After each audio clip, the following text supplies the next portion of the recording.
New Era was the hashtag adopted by the Erie Otters for the 2013-2014 OHL season, and the team was ready to live up to that motto. The groundwork had been laid over the last few years, and a special group was set to take the league by storm, despite many naysayers outside of Erie expecting the team to dwell at the bottom of the standings for another year. Chris Knobloch entered his first full season as head coach with the team, and he assembled a coaching staff that would help turn Erie from pretender to contender. Chris Hartsburg and Vince Lacey were brought in as full-time assistant coaches, and Cam McDonald joined as the team's goaltending coach. The leadership, teaching skills, and knowledge inside the coach's office were the foundation to turning this franchise around.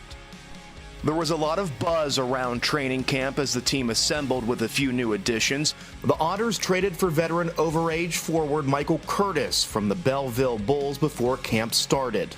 Curtis brought a new voice to the locker room, as his leadership and winning attitude were just a few reasons why the team made the deal. Training camp also saw the much-anticipated arrival of skilled Swedish forward Andrei Burakovsky, the first-round pick of the Washington Capitals at the 2013 NHL entry draft. The city of Erie was ready for the hockey season as they watched their team blow through the Niagara Ice Dogs in their only home exhibition game. Andrei Burakovsky dazzled the crowd in their first glimpse of him as he went on to tally 2 goals and an assist. He teamed up with second-year centerman Connor McDavid and captain Connor Brown to account for 5 of Erie's 6 goals in the 6-3 exhibition victory.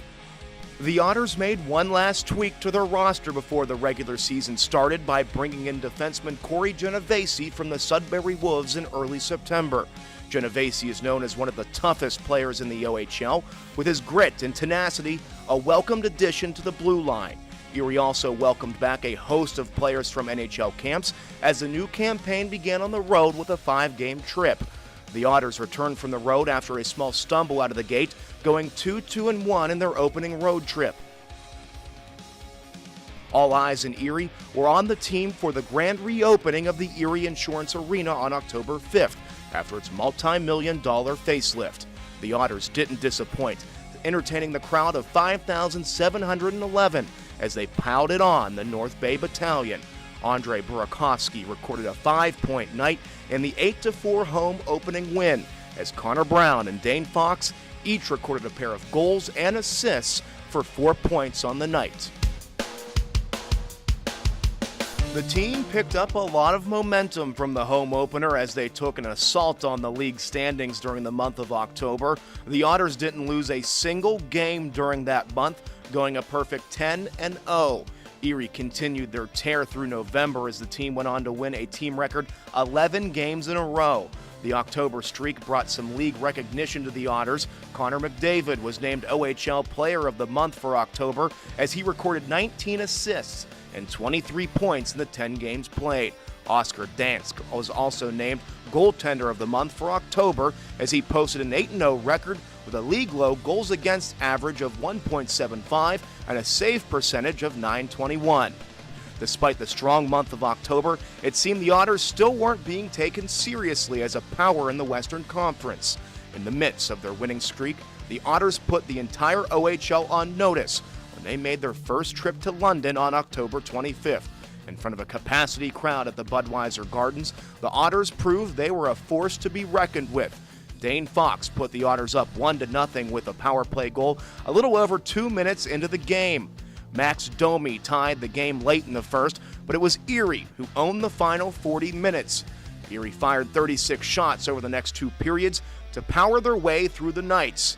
Adam Pellick's power play tally put Erie up for good just under 3 minutes to go in the second period.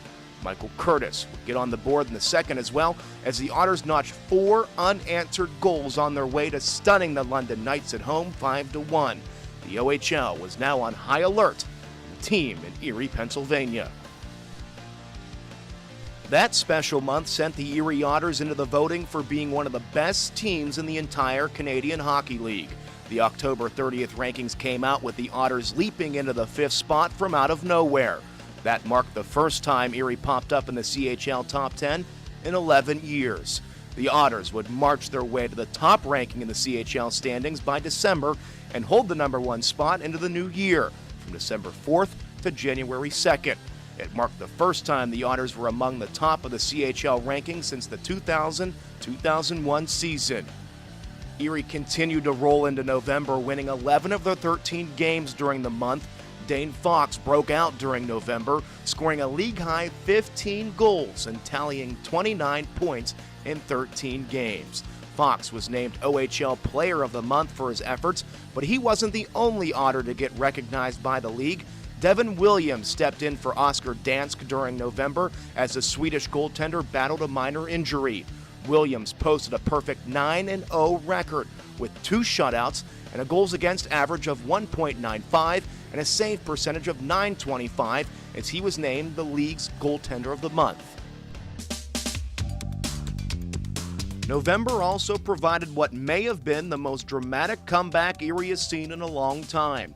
The Otters welcomed the Storm to the Erie Insurance Arena on November 16th. It was a battle for supremacy in the Midwest Division as 2 of the top teams in the OHL met up for the second time on the season. The Storm jumped out to a 3-0 lead over the course of the first 2 periods of the game. Only the team knows what was said in the locker room during the second intermission, but that group was ready to show their heart and soul over the next 20 minutes. Erie was troubled by penalties all game long, but they were not ready to let that stop them. Andre Burakovsky sent Michael Curtis on a shorthanded breakaway just under 4 minutes into the period. Curtis's move to the backhand fooled Justin Nichols as the Otters got on the board. Erie was shorthanded again, but this time it was the captain, Connor Brown, with the breakaway opportunity. His move beat Nichols to bring Erie within a goal. The Otters once again were down a man, this time with the clock running out in the final minutes of regulation. Erie pressuring, with their own goaltender off for the extra attacker. They're able to get the puck to Spencer Abraham. Abraham's first shot was fought off, but he got his own rebound and put the puck in the back of the net to tie the game with 52 seconds left on the team's third unanswered shorthanded goal. A movie script couldn't have been written better. As overtime began and Erie moved the puck to Connor McDavid, streaking down the left wing wall.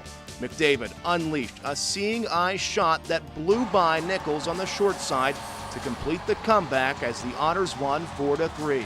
Hockey was truly alive in Erie after that game as the crowd nearly blew off the roof of the newly renovated building in the celebration. The Otters would be the first to load up in what would be an arms race for the Midwest Division title. The Otters acquired centerman Brendan Gaunce from the Belleville Bulls on November 26th. The Vancouver Canucks first-round pick back in the 2012 NHL Draft instantly beefed up the Erie roster. The big center added depth, scoring, and playoff experience to a team that had nothing but an OHL championship in its sights. Erie also went out and acquired another big, physical body at the trade deadline. This time it was for protecting the blue line. The Otters made their final addition to their team by acquiring Curtis McDermott from the Owen Sound Attack near the trade deadline on January 9th. A free agent signing of the Los Angeles Kings, McDermott solidified the Erie defense as the march toward the postseason continued. History was made in the month of January as Connor Brown etched his name into the Erie Otters record book with a 2-point performance on January 27th. Brown entered the Monday night tilt with the Belleville Bulls trailing Corey Pecker's single-season record of 99 by just a single point.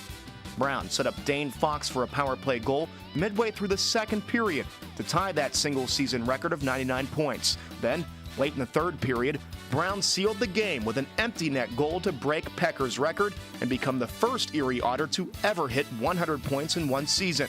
Brown would also finish the year with 128 points to lead the entire CHL and establish a new team mark, while also setting a new team single-season assist record with 83 on the year.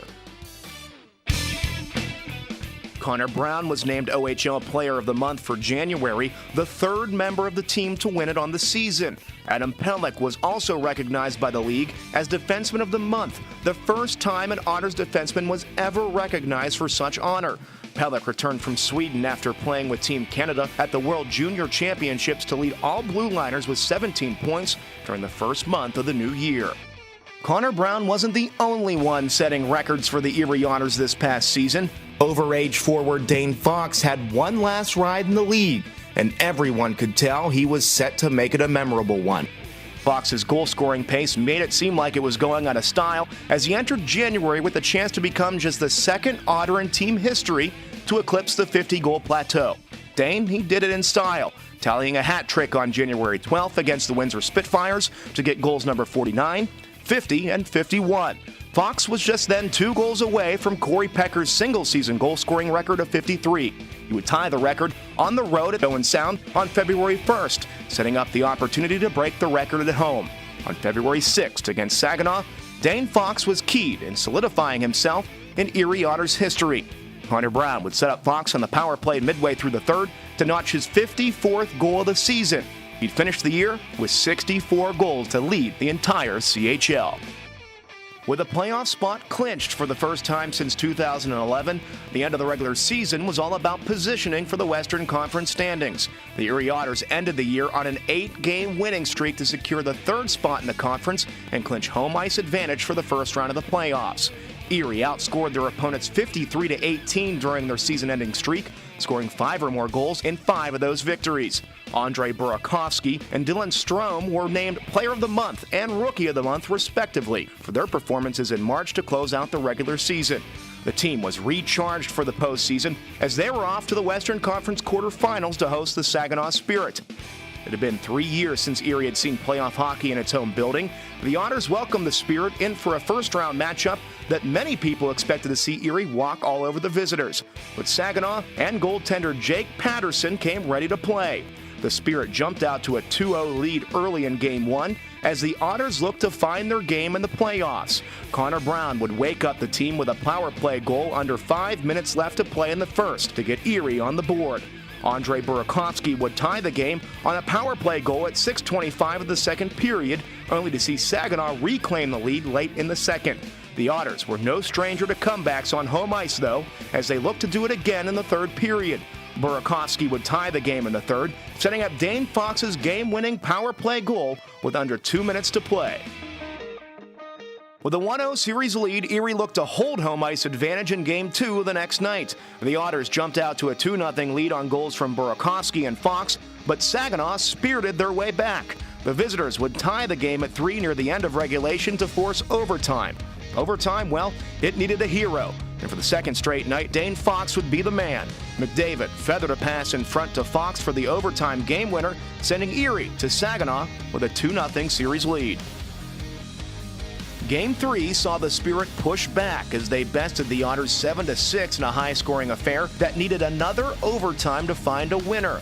Still holding a 2-1 lead in the series, Erie knew they couldn't let Saginaw dictate play. They'd make their adjustments and focus in on Game 4. There was even talk that maybe, just maybe, the Spirit could pull off the unthinkable upset. But the Otters, well, they flexed their muscles in the next game. Despite giving up the first goal, the Otters rattled off the next 4 to take a 4-1 lead by the 5-minute mark in the second period. Dane Fox led the way with a pair in the first. Connor Brown and Andrei Burakovsky each figured in as well to extend the lead. Saginaw would pull within 1 halfway through the third period, but that was as close as Saginaw would get. Fox would complete the first playoff hat trick for the Otters since Anthony Luciani in 2011, as Connor McDavid would notch his first OHL playoff goal as the Otters went on to win 7-3 in Game 4. The second round was on the horizon as the Otters walked into the Dow Events Center for Game 5, holding a 3-1 series lead. It seemed even closer when Connor McDavid gave the Otters the early lead in the first. With their backs against the walls, however, Saginaw struck back, stealing that 2-1 lead before the first period ended. It was the Otters' mid-season acquisition who answered the bell when clutch called. Brendan Gaunce took a Dane Fox pass to spring on a breakaway. Gaunce fooled Jake Patterson, roofing the shot over the blocker to tie the game at 2. Devin Williams came up huge in the third, making numerous big saves to keep the game tied and send the game to overtime. In the extra frame, another one of Erie's new faces showed up. Michael Curtis took a Spencer Abraham pass and walked into the Saginaw zone. Curtis let a wrist shot go from just inside the blue line that snuck by the goaltender and sent the Erie Otters into the second round for the first time in a decade. The second round pinned the Erie Otters against the Sault Ste. Marie Greyhounds in a series that would see the two teams with the furthest distance between them. The season series went tied with a win for each team. The last meeting saw the Sioux handle Erie 8-2 at the Esser Center. That game may have been lingering in the heads of the Greyhounds as they were not ready for what the Otters were dishing out. Erie came out flying to start the game. It took just under 2 minutes for Michael Curtis to get on the board on a nice setup from Dylan Strome. And Strome wasn't done for the night either, as he scored his first ever OHL playoff goal midway through the second frame to put Erie up 2-0. And then Connor Brown would figure into the game as well, putting the Otters up 3-0, and they would take Game 1 3-1. Game 2 in the Sioux was all about how the Otters could dominate a game. Devin Williams was outstanding on the night as he stopped 33 shots, including 14 in the first frame, in an early frenzy from the desperate Greyhounds. Erie weathered the early storm and was set to take over the game. Connor McDavid scored the first goal of the game midway through the first period as he was dominant all night long. McDavid finished with 2 goals and 4 points to help power the Otters to a 4-0 decision and a 2-0 lead. It was back to the Erie Insurance Arena for Games 3 and 4. Devin Williams was coming off his first career playoff shutout and was still in the zone from the previous game.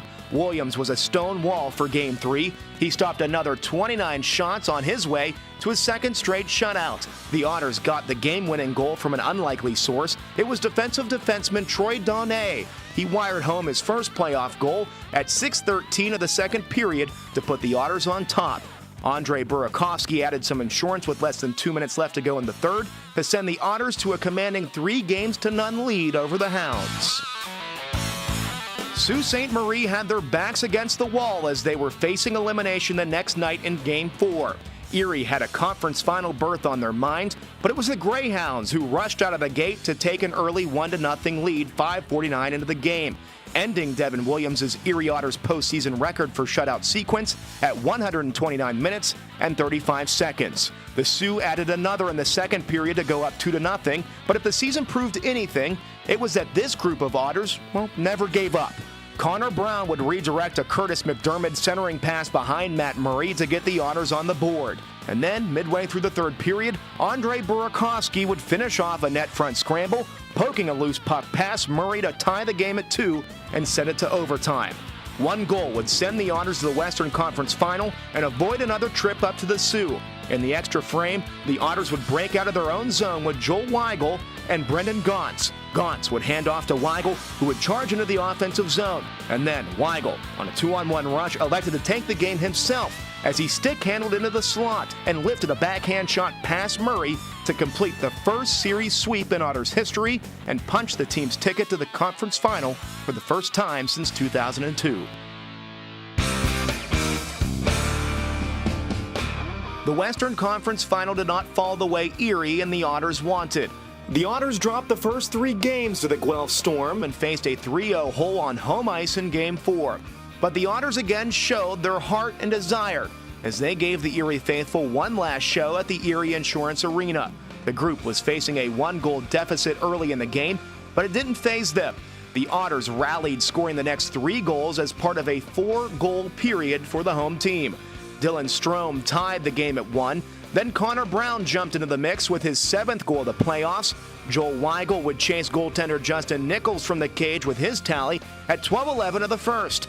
Dane Fox joined the parade late in the first frame as the Otters took a 4-2 lead into the break.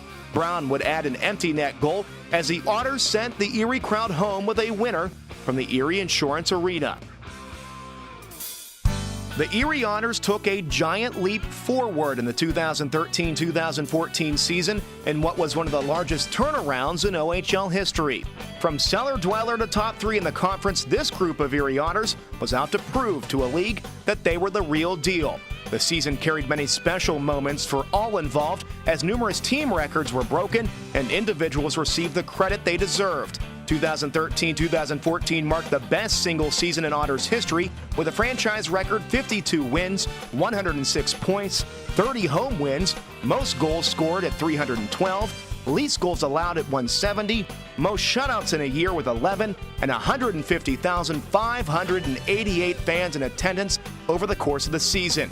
That's just a few of the records that the 2013-2014 Erie Otters set between goals, assists, points, streaks, and trophies, the Otters of the past season have memories they'll never forget, but they'll also be able to share those memories of the season with everyone who supported them as they reignited a hockey fan base in the city of Erie. The new era, however, well, that doesn't end today. A solid core group remains intact as the future is bright moving forward. With the experience gained in a deep playoff run, there is no doubt the new era is set for the next step in winning it all.